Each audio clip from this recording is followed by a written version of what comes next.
여러분, 우리가 지난 장을 통해서 죄라고 하는 것은 반드시 감당해야 될 대가가 있다고 말씀을 드렸습니다. 예, 그것은 무슨 이유 때문에라고 말씀드렸죠? 하나님께서 우리를 더욱더 성장하게 하시기 위해서, 또 뭐죠? 하나님의 공의를 세우고, 그렇죠? 하나님의 나라의 질서를 유지하시기 위한 두 가지 목적에서 그렇게 하신다고 말씀을 드렸습니다.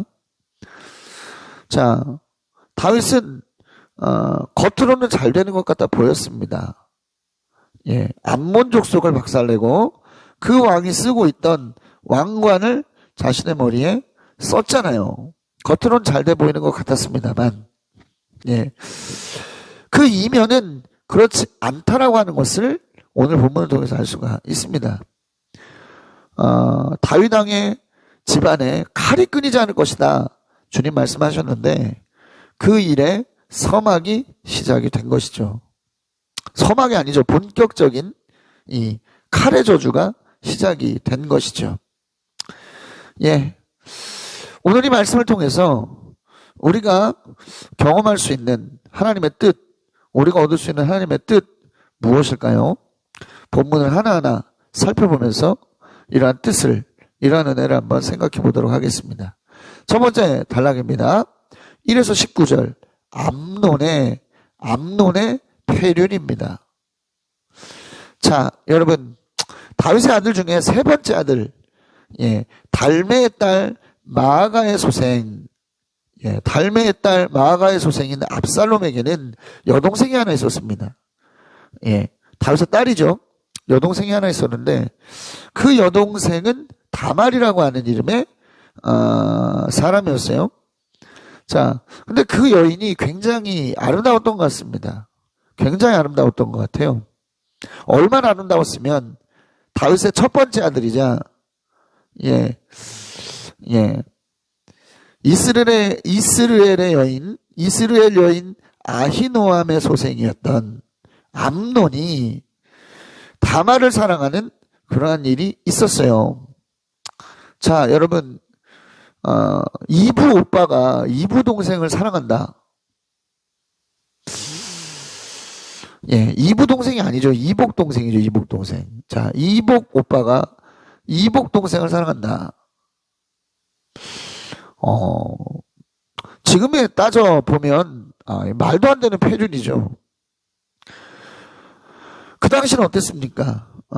그 당시도 그랬어요. 그 당시도 이것은 아주 인정받을 수 없는 폐륜이었습니다. 물론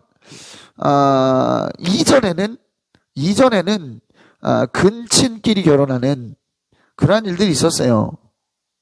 창세기 20장 19절 보면 아브라함과 사라에 대한 이야기가 나오는데, 아브라함이 아비멜렉 앞에 서죠. 왜요?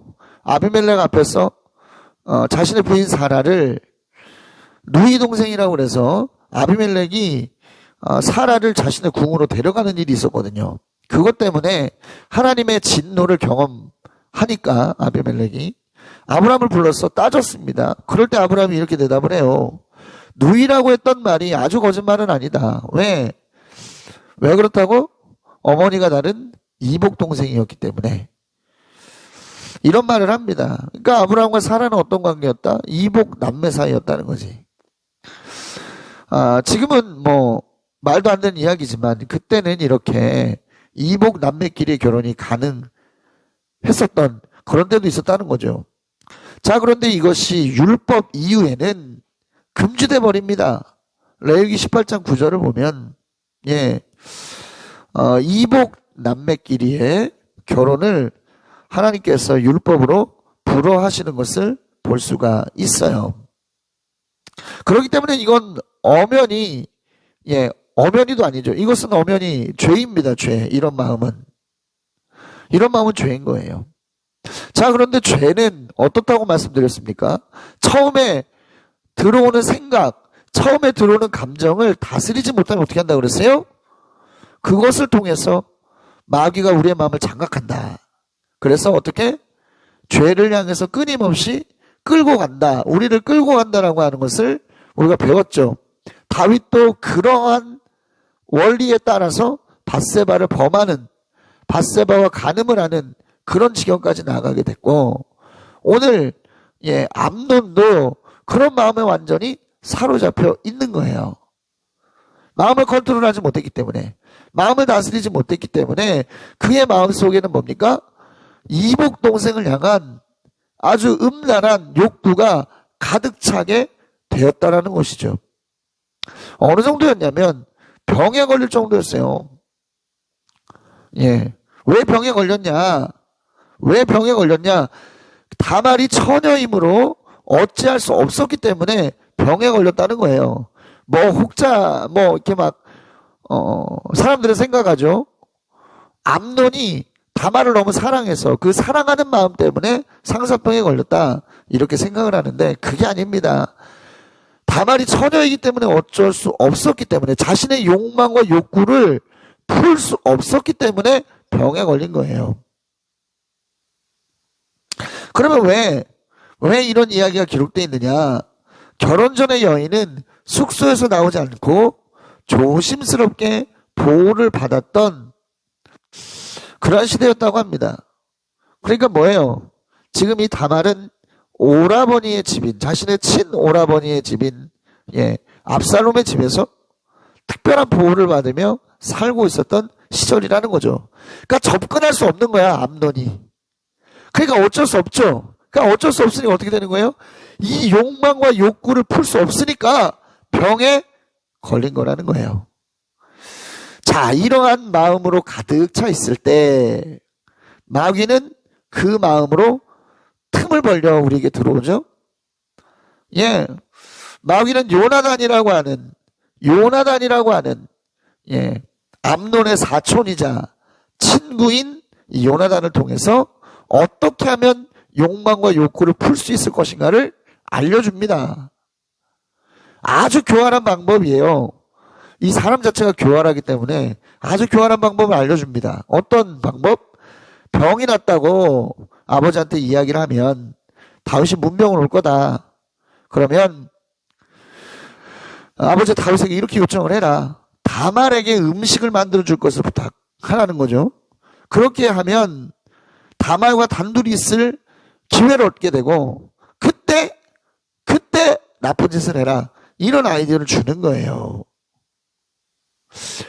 교활한 사람의 교활한 행동이에요. 정상적이라면 누군가가 이런 말을 했다면 어떻게 해야 됩니까? 어디서 그런 소리를 하냐고 이렇게 나와야 정상이지만, 암논은 불행하게도 이미 그 안에 욕망과 욕구로 가득 차 있었기 때문에 어떻게 하죠? 그 제안을 따릅니다. 가르쳐 준 대로 행해요. 그는 아픈 척했고 다윗에게 다말이 자신에게 와서 음식을 만들어줄 것, 그리고 직접 먹여줄 것을 요청했고요.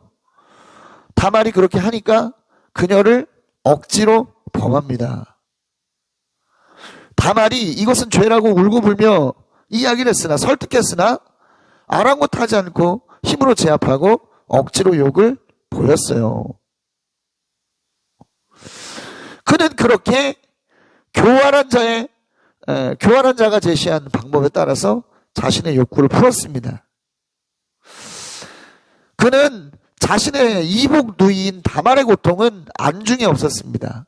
또 하나님께서 보고 계시고 하나님께서 이것을 어떻게 생각하실 것인가 안중에 없었어요.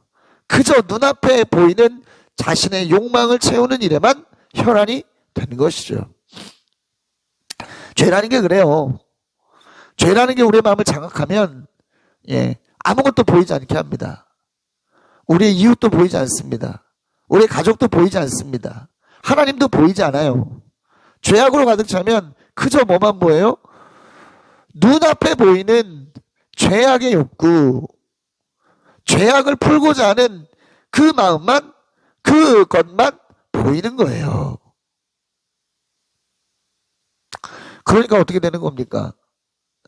그것이 불구덩이인 줄 알면서도 그 불구덩이를 향해서 나아가는 어리석음을 보이게 되고 결국엔 그 죄라고 하는 불에 타서 자신의 인생을 송두리째 잃어버리는 그러한 결과를 맞게 된다는 것이죠.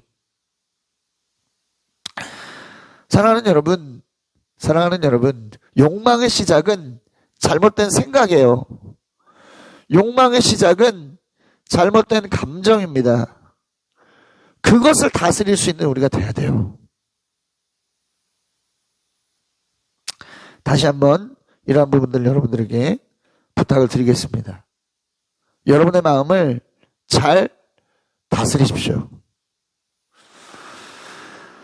자, 근데 재밌죠? 욕 보이고 나니까 어떻게 됐어요? 좋아하는 마음이 미움으로 바뀝니다. 그 미움이 원래 좋아하던 마음보다 더 커지는 그런 일이 벌어져요. 이거 당연하죠. 이거 암논은요, 다말에 대한 욕구가 욕정이었어요, 그거는. 그러니까 욕정을 풀었으니까, 예. 뭐, 먹을 거 다 먹었으니까, 그쵸? 해결할 거 다 해결했으니까, 더 이상 어떻게 되는 거예요? 음식이 필요 없잖아. 그쵸? 배가 고플 때는 음식이 너무나 필요하지만, 음식을 다 먹고 나서 자신의 어떤 배고픔을 채우면 어떻게 됩니까? 아우, 야, 음식 싫어. 더 갖고 오지 마. 우리 이렇게 반응하잖아요. 욕구라는 것은 충분히 채웠다라고 생각하면 그 다음은 더 원하지 않는 겁니다. 물론 욕구 자체가 없어지는 건 아니에요. 대상이 달라지는 거지. 그러니까 다말을 통해서 얻고자 하는 거는 다 얻었잖아. 그러니까 다말은 싫은 거야. 또 다른 대상을 찾는 거죠.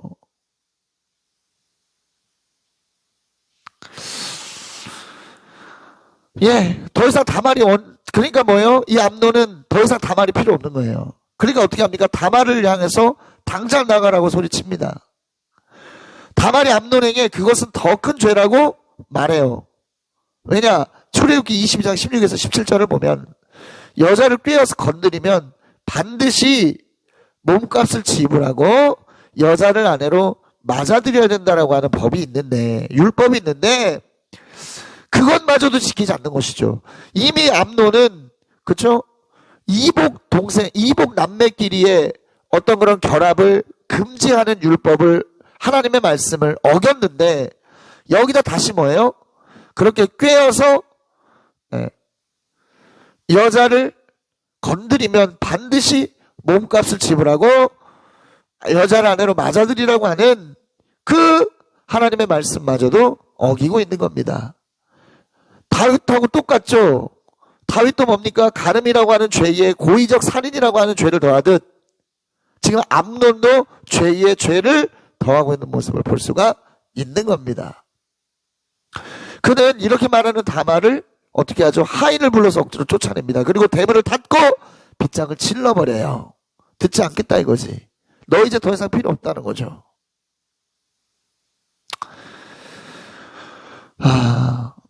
다말은 이러한 현실 앞에서 공주의 상징인 색동옷을 찢고 머리에 재를 얹고 손을 얼굴로 감싼 채로 목 놓아 울면서 암논의 집을 떠납니다. 이건 과부가 된 듯한 행동이에요. 이게 당연하죠. 강간당하고 쫓겨난 사람의 마음이 오죽했겠습니까? 이거는 암논의 이러한 행동은 다말을 아주 인격적으로 죽인 것과 같은 행동이에요. 여러분 어떻습니까? 암논의 폐륜적 행동과 다윗이 죄악 가운데 빠졌을 때의 모습이 굉장히 겹쳐 보이죠. 그럼 뭐예요 이게? 여러분 미러링이라고 하는 기법이 있습니다. 이거 심리학적인 용어죠. 심리학적 용어예요. 뭐죠? 자신의 어떤 그런 모습을 어떤 연극이나 어떤 상황극 같은 것들, 이런 것들을 통해서 간접적으로 경험하게 하는 겁니다. 그래서 어떻게 하게 하는 거예요? 거울 속에 나 자신의 모습을 보듯 간접적으로 그런 모습을 보면서 내가 뭐가 잘못됐구나, 내가 고쳐야 될 것이 무엇이구나, 이런 것들을 깨닫게 하는 그러한 기법이 바로 미러링 기법인데, 바로 뭐예요? 암논을 통해서 하나님은 다윗에게 보여주시는 거예요. 다시 한번.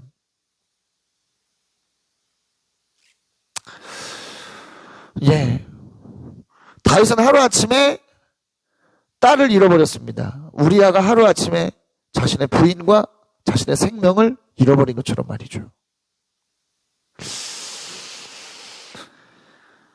예, 하나님의 이러한 준엄한 모습, 죄는 반드시 우리에게 칼을 겨누며 돌아온다라고 하는 사실을 기억하시기 바라겠습니다. 그렇기 때문에 뭐부터 하라? 죄를 유발하는 모든 감정과 생각을 다스리는 것부터 하라라는 것을 여러분 다시 한번 기억하시는 여러분들 되시기 바라겠습니다. 다음 단락으로 가죠. 20에서 36절 압살롬의 복수입니다. 다말의 모습을 본 압살롬은 알아챘어요. 아, 암논이 동생을 건드렸구나. 그는 동생을 위로합니다. 그러면서 한편으로는 암논에 대한 적개심을 키워요. 그러면서 암논에게 옳다 그르다는 말을 하지 않습니다. 이게 뭡니까? 뭐 했다는 거예요? 일단 참았다는 것이죠. 그와 대립각을 세우는 일을 하지 않았다는 거예요. 잠잠히 때를 기다렸다는 것이죠. 여러분 생각해 보세요. 암논이 다윗의 큰 아들이라는 것은 그가 왕위 계승 서열에서 가장 위에 있다는 것을 말합니다. 그렇기 때문에 화가 나고 막 분노가 치밀어 오르지만 함부로 자신이 그 암논을 대항할 수 없는 한계가 있다는 거야. 또 암논이 다말과 결혼하겠다고 하면 더 이 문제를 이야기할 수 없잖아요. 그렇기 때문에 어떻게 하는 겁니까? 참고 기회를 노리고 있는 거죠. 맹수가 사냥하기 위해서 이렇게 움츠리고 있듯이 지금 그런 모습을 보이고 있는 거예요. 예. 그리고 행동에 옮기죠. 2회가 지나서 압살롬이 양털을 깎을 때 잔치를 베풉니다. 그래서 왕자들 모두와 또 왕을 초대하죠. 근데 다윗은 뭐 나까지 가서 번거롭게 하겠느냐 라고 하는 말로 완곡히 압살롬의 말을 거절합니다. 하지만 압살롬이 그러면 왕자님들이라도 다 와서 함께 할 수 있도록 해달라 그렇게 요청을 하니까 왕자들의 참석만 허락을 해줘요. 자, 이것은 뭡니까? 압살롬의 덫이었죠. 압살롬은 이미 부하들에게 암논을 죽여도 된다라고 하는 명령을 해놨기 때문이에요. 암논이 교활하게 자신의 동생을 범했듯이 자신도 압살롬을 교활하게 지금 해치려고 하고 있는 겁니다. 공통점이 뭐였죠? 암논이 왕을 이용해서 다말을 자신에게 오게 했듯이 압살롬도 왕을 이용해서 암논을 자신에게로 오게 하는 거예요. 이것도 미러링이죠. 아무튼 그렇습니다. 자, 기회를 보다가 결국 그는 암논을 죽였어요. 왕자들이 놀라서 노새를 타고 달아났는데 다른 왕자들에겐 유해를 가하지 않습니다. 왜요? 그의 목적은 오직 암논을 죽이는 것이었기 때문에. 자, 이러한 일들 속에서 보인 다윗의 반응을 좀 봅시다. 처음 다말이 암논에게 몹쓸 짓을 당했다고 했을 때 다윗의 반응은 몹시 붕괴는 했지만 거기까지였어요. 거기까지였어요. 아니 이거는 누가 봐도 패륜이지만 이게 말도 안 되는 행동이지만 다윗은 어떻게 했다? 아무 말도 하지 않았다는 거죠. 그저 분노했지 암논에게 뭔가 벌을 주고 다말과의 사이를 결혼시켜서 이러한 과정이 더 이상 아픔으로 번지지 않게 교통정리하지 않았다는 거예요. 만약에 다윗이 먼저 교통정리를 했다면 이와 같은 비극은 없었을 텐데 말이죠. 그럼 왜 그는 그렇게 했을까? 암논이 큰 아들이었기 때문에 그렇다고 보여집니다. 왕위 계승이 유력한 아들이기 때문에 어느 정도는 행동을 눈 감았을 것이라는 생각도 들고, 또 한편으로는 아까 말씀드렸죠. 이게 미러링 같은 거라고. 다윗 입장에서는 자신이 밧세바의 일로 우리아에게 했었던 그 행동이 겹쳐 보였기 때문에 그랬던 것이 아니었겠는가, 이런 생각을 해봅니다. 자, 어쨌든 암논과 다말 사이에 있었던 일을 들었을 때는 분개만 하고 아무런 행동을 하지 않았죠. 그런데 여러분 보십시오. 암논이 죽었다는 소식, 또 왕자들이 전부 죽었다고 하는 소식이 들으니까 어떻게 돼요? 옷을 찢고 신하들도 옷을 찢었습니다. 비극적 사건이죠. 왕자들이 다 죽었다는 건 뭐예요? 다윗 이후에 왕위를 계승할 수 있는 사람들이 없었다는 얘기 아닙니까? 왕조의 기틀이 무너지는 그런 대사건이었어요. 또 이것은 뭐예요? 보기에 따라서는 압살롬이 뭡니까? 왕위 계승의 경쟁자들을 다 죽여버리고 자신이 왕의 다음 자리를 차지하겠다라고 하는 반란으로도 비춰질 수 있는 거 아니겠습니까? 그러니 어떻게 되는 거예요? 다윗 왕의 마음이 더더욱 찢어질 수밖에 없죠. 그러니까 지금 뭐예요? 자신의 딸도 잃었는데 아들들까지 다 잃었어. 불행에 불행이 겹쳐오고 있는 거예요.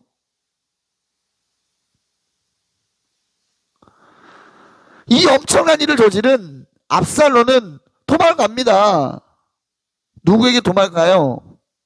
자신의 외할아버지인 그술왕 달메에게로 도망을 갑니다. 그래 다행인 것은 왕자들이 다 죽지 않았다는 거예요. 오직 암논만 죽었다는 것이죠. 이러한 사실을 슬퍼하고 있는 다윗에게 요나답이 와서 이야기를 해줍니다.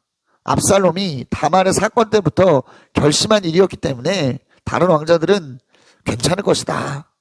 그의 말대로 도망쳐 다윗에게로 온 왕자들을 만났고 그들과 함께 얼싸안고 통곡하는 다윗의 모습을 볼 수가 있습니다. 여러분 이거 보세요. 밧세바의 사건 이후로 그는 괜찮은 것 같아 보였어요. 그러나 어떻게 됐습니까? 한꺼번에 자식들을 잃어버리는 그러한 일들을 경험했지 않습니까? 우리가 그렇습니다. 죄 가운데 머물러 살고 죄 가운데 그냥저냥 살아가면서 그저 그냥 우리가 하는 일이 조금만 잘 되면 그걸로 괜찮은 거라고 생각해요. 먹고 사는데 지장 없으면 그걸로 괜찮은 거라 생각해요. 천만의 말씀이에요.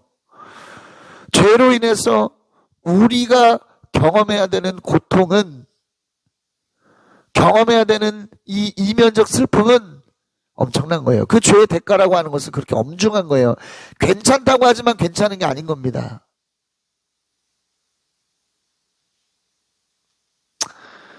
승리하는 여러분들 되셨으면 좋겠습니다. 정말 죄에서 승리하는 여러분들 되시기를 바라겠어요. 자, 다음 단락으로 가죠. 마지막 단락입니다. 37에서 39절 다윗의 마음입니다.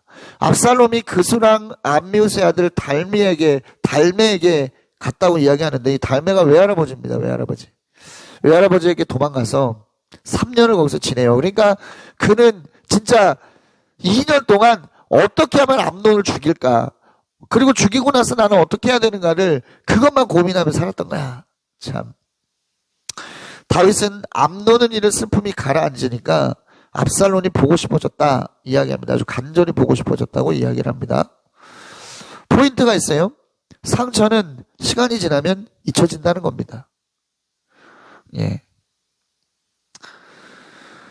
또 뭐예요?